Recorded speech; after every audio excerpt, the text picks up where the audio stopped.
മണിത്താലിയായ കഥ കൊള്ളാലോ. ഇനിയുണ്ട് ഇതുപോലെ രസകരങ്ങളായ പല കഥകളും.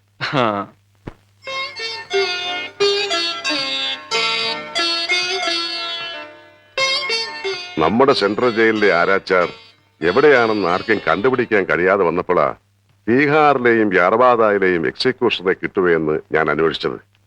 ആദ്യം അവര് വരാൻ തയ്യാറായതാ. തൂക്കേണ്ടത് ഹൈദർ മരക്കാരെയാണെന്ന് അറിഞ്ഞപ്പോ ഒരു മറുപടി പോലും പറയാതെ അവർ പിന്മാറി. അവസാനം തമിഴ്നാട് ഹോം ഡിപ്പാർട്ട്മെന്റിന്റെ കാല് പിടിക്കേണ്ടി വന്നു. അങ്ങനെയാ രാമയ്യനെ അയച്ചത്. പക്ഷേ അവനും ഇനി എന്ത് ചെയ്യും നരസിംഹൻ? ഒരു മാർഗേ ഉള്ളൂ. എങ്ങനെയും നിങ്ങളുടെ ജയിലിലുള്ള ആരാച്ചാരെ കണ്ടുപിടിക്കുക. എന്താ അയാളുടെ പേര്? ഭൈരവൻ. അവനെവിടെയായിരുന്നാലും ശരി കണ്ടുപിടിച്ചേ പറ്റൂ. ഞാൻ സർവീസിൽ നിന്നും റിട്ടയർ ചെയ്യുന്നതിന് മുമ്പ് മരക്കാരുടെ ശിക്ഷ നടപ്പാക്കണം.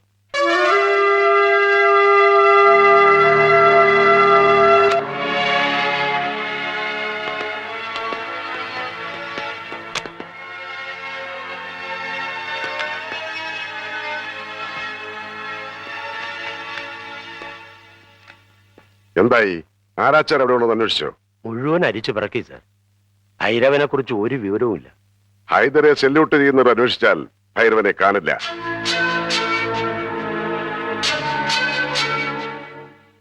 ആരാച്ചാർ മരിച്ചുപോയിന്ന് റൂമർ കേട്ടു സാർ. എല്ലാവരും കൂടി അയാളെയും കൊന്നോ? മറ്റു പോംവഴിയൊന്നുമില്ലെങ്കിൽ ജയിൽ ജീവനക്കാരിൽ ആരെയെങ്കിലും തന്നെ ആരാച്ചാരുടെ ജോലി ഏറ്റെടുക്കാൻ നിയമം അനുവദിക്കുന്നുണ്ട് സാർ. ആ വഴിക്കും അന്വേഷിച്ചു നോക്കിയോ? സാർ, പക്ഷെ അതിനാരും തയ്യാറില്ല സാർ. ഇനി ആരാച്ചാരെ ആവശ്യമുണ്ടെന്ന് പറഞ്ഞ് നമുക്ക് പത്രത്തിലൊരു പരസ്യം കൊടുക്കാം സാർ. അല്ലെങ്കിൽ PSC വഴി.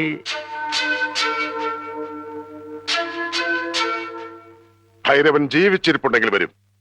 അവൻ എവിടെയുണ്ടെങ്കിലും തേടിപ്പിടിക്കാൻ കഴിവുള്ള ആണുങ്ങൾ നമ്മുടെ ഡിപ്പാർട്ട്മെന്റിലുണ്ട്.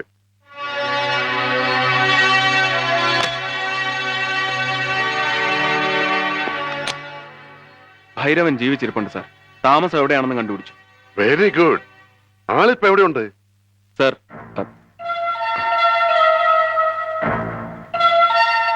മിസ്റ്റർ രാംദാസ്, ഞങ്ങൾക്ക് അല്പ പേഴ്സണൽ മാറ്റേഴ്സ് ഡിസ്കസ് ചെയ്യാനുണ്ട്. സാർ.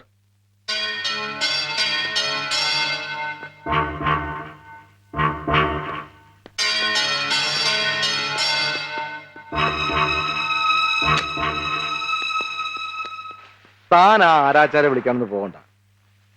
വെറും ഒരു സബ് ഇൻസ്പെക്ടറായ നരിമാൻ ഈ കാക്കിക്കുള്ളിൽ ഒരുപാട് വളരാനുണ്ട്. ഹൈദർ തന്നതാണ്. എണ്ണി നോക്കിയിട്ട് പോരെങ്കിൽ പറയണം. Sorry sir. ഹൈദറിനെ തൂക്കിക്കൊല്ലുന്ന ദിവസം വേളാങ്കണ്ണി പോയി തല മൊട്ടയടിക്കാമെന്ന് നേർച്ച ചേർന്ന് നടക്കുന്നവനാ ഞാൻ. നിന്റെ സർവീസ് ഞാൻ ഇത്രയും കാലം എന്റെ സർവീസ് ബുക്കിൽ ചുവന്ന വശി വീണിട്ടില്ല. ഇനി അങ്ങോട്ട് ചോക്കുന്നതാ എനിക്കിഷ്ടം. ആ, നാളെ സാർ കണി കാണുന്നത് ആരാച്ചാരുടെ മുഖമായിരിക്കും. ഭൈരവന്റെ മുഖം.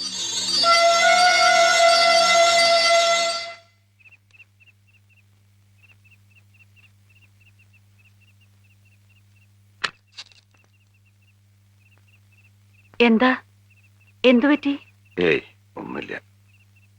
സ്വാമിനാഥേട്ടനും വേറെ 1-2 പേരും താഴെ കാത്തിരിക്കുന്നു. അമ്പലത്തിലെ താലപ്പൊലിയെ കുറിച്ച് എന്തോ പറയാനാ. ഞാനിപ്പോ ആരും കാണില്ല. നല്ല സുഖമില്ലാന്ന് പറഞ്ഞേക്കും. ഇങ്ങനെ പുറത്താർക്ക് മുഖം കൊടുക്കാതെ ഇരിക്കുന്നത് കാണുമ്പോ കണ്ടു നിൽക്കുന്ന മറ്റുള്ളവർക്ക് അതിന്റെ വിഷമം. മന്നാടിയാർക്ക് 1000ാമത്തെ അതിഥിയും ആദ്യത്തെ അതിഥിയാണെന്ന് ഞാൻ എന്റെ കുട്ടിക്കാലത്ത് പറഞ്ഞു കേട്ടിട്ടുണ്ട്. നീ അവരോട് സംസാരിച്ച് എന്താ വേണ്ട ചച്ചി?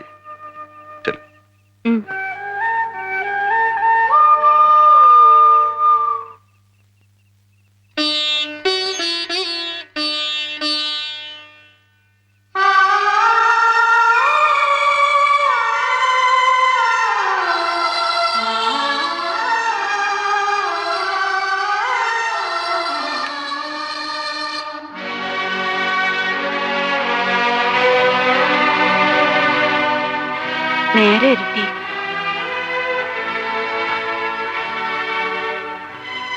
എന്താ ഒരു വല്ലായ്മ? വീരനെ പോകാൻ അനുവദിക്കരുതായിരുന്നു.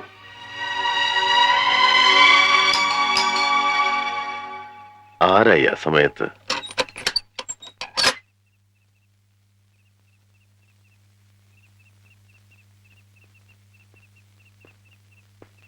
ഞാനാ മാരാരാ. ക്ഷമിക്കണം, അല്പം കുടിച്ചിട്ടുണ്ട്. വളരെ കഷ്ടപ്പെട്ട ആ ഭൈരവന്റെ താമസ സ്ഥലം കണ്ടുപിടിച്ചത്. അവനെ വിളിക്കാൻ ചെന്ന ജോസ് നരിമാനോട് അവൻ തീർത്തും പറഞ്ഞു ഈ പണിക്ക് അവനിനി ഇല്ലെന്ന്. വയസ്സായത്രേ. അയാളെയും ഹൈദരമരക്കാര് വിലക്ക് വാങ്ങിയോ? അറിഞ്ഞുകൂടാ. ഭൈരവനെ ഞാൻ വിളിക്കാം. താൻ വിളിച്ചയാൾ വരുവോ? നിങ്ങൾ പോലീസുകാർ വിളിച്ചാൽ അയാൾ വരില്ല. എവിടെയാ അയാളുടെ താമസം? തമിഴ്നാട് ബോർഡറില.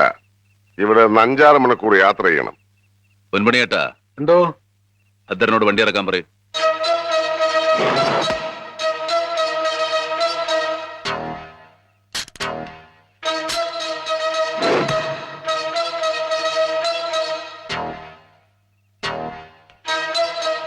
ഞാൻ വേണ്ട, യാത്രയ്ക്ക് പുറപ്പെടുമ്പോ വേണ്ടാത്ത വർത്തമാനം ഒന്നും വേണ്ട.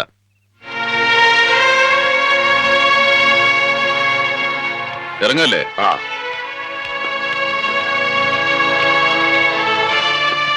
ഡ്രൈവർ ഈ കാറിനെ ഫോളോ ചെയ്തോളൂ.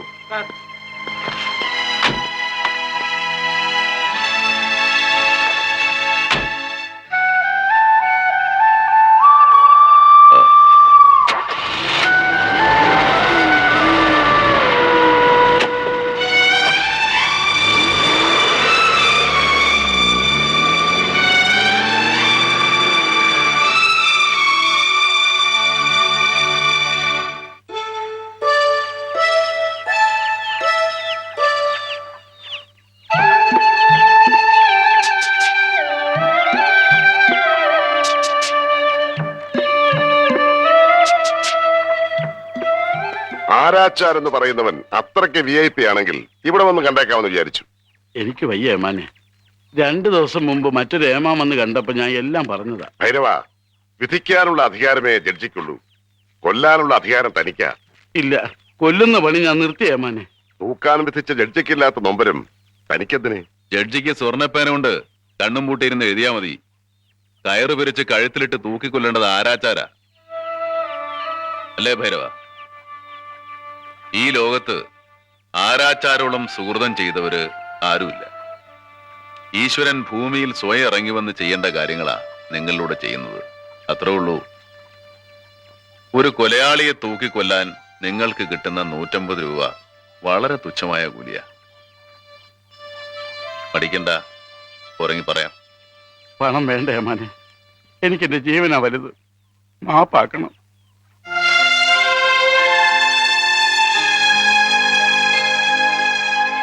വാ പോകാം.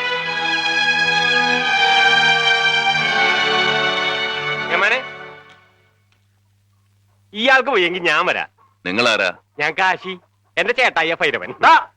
നിന്നെ ആരാ ഇങ്ങോട്ട് വിളിച്ചത്? ഓടാകത്ത്. ചേട്ടായെ ദൈവം തന്ന ഭാഗ്യം തട്ടിക്കളയല്ലേ. മാലോകര് ചോദിക്കാൻ തുടങ്ങി ഇപ്പൊ മറ്റേ പണിക്കൊന്നും പോണില്ലെന്ന്. ആളുകളെ തൂക്കി കൊല്ലുമ്പോ കിട്ടുന്ന സുഖം കൊട്ട വിറ്റാ കിട്ടുവോ? ചേട്ടായിക്ക് പോയെങ്കിൽ പെൻഷൻ പറ്റിപ്പിരിയെ. ഞാൻ വരാമന്നെ.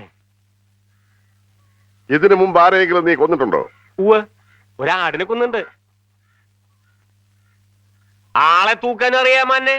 ചേട്ടായിയുടെ കൂടെ ഞാൻ അസിസ്റ്റന്റായി പോയിട്ടുണ്ട്. തൂക്കത്തിനുള്ള കയറ് വെണ്ണ പുരട്ടി പിരിക്കണതും കുല്ല ഉണ്ടാക്കണതും പിൻകെട്ട് കെട്ടണതും ഒക്കെ ഞാൻ തന്നെയാ. ഏമാന് സംശയം ചേട്ടായോട് ചോദിച്ചു നോക്ക്. ചുമ്മാ ലിവർ വലിക്കണ പണിയെ ചേട്ടായിക്കുള്ളൂ. ഏമാനെ ഇവന് പ്രാന്താ. ഒന്നകത്ത് പോടും. ആണുങ്ങളായ ഉശിര് വേണം. ഉയിര് പോയാലും ഉശിര് കളയരുത്. മുത്തച്ഛന് മഹാരാജാവായിട്ട് കൽപ്പിച്ചു തന്ന കുലത്തൊഴില് ഇനി ഞാൻ കൊണ്ടു നടക്കാം. ഒരുപാട് പേരെ കൊന്ന ഹൈദരെ തൂക്കിലേറ്റിയത് കാശിയാണെന്ന് നാളെ ചരിത്രം പറയും. കേട്ടാ? പൂജയും വഴിപാടും കഴിച്ച് റെഡിയായിരിക്കും. നാളെ ജോസ് തരുമാനെ അയക്കാം. അയ്യോ എന്റെ അമ്മ, അത് പറ്റില്ല. ഇതെന്റെ കന്നി തൂക്ക. 3 ദിവസത്തെ പൂജയും അവസാനത്തെ ദിവസം ഞങ്ങളുടെ ഭഗവതിക്ക് ഒരു കോഴിക്കുരുതിയും വേണം. ആയിക്കോട്ടെ, അത് കഴിഞ്ഞിട്ട് മതി. ഓ. ആ,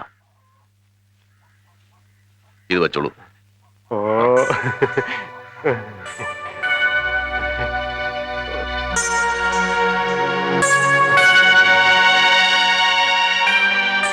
അപ്പൊ ഞാൻ പോട്ടെ. ആട്ടെ. ഭദ്ര, 3 ദിവസം കഴിഞ്ഞ് ആരാച്ചാർക്ക് വരാൻ പറ്റൂ. അതുവരെ നീ ഇവിടെ തന്നെ ഉണ്ടാവണം.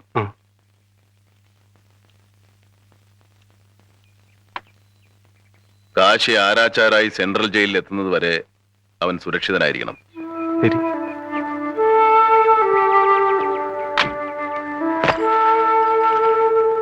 ദാ.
നമസ്കാരം മന്നാടിയാരെ.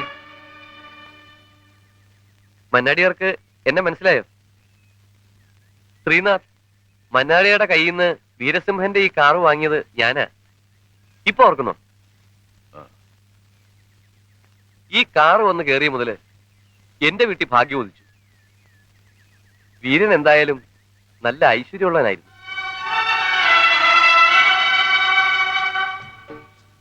ചേട്ടാ ഒന്ന് ഓടിച്ചു നോക്കുന്നോ? ഒന്ന് ഓടിച്ചു നോക്ക് ചേട്ടാ.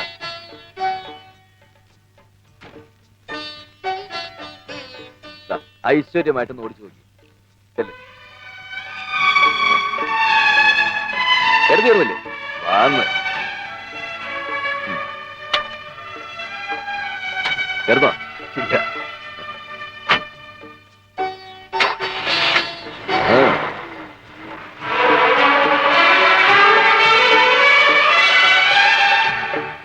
എങ്ങനെയുണ്ട് വണ്ടി? കൊള്ളാം. പക്ഷെ നമ്പർ കൂട്ടുമ്പോ 8 കിട്ടുന്നത്.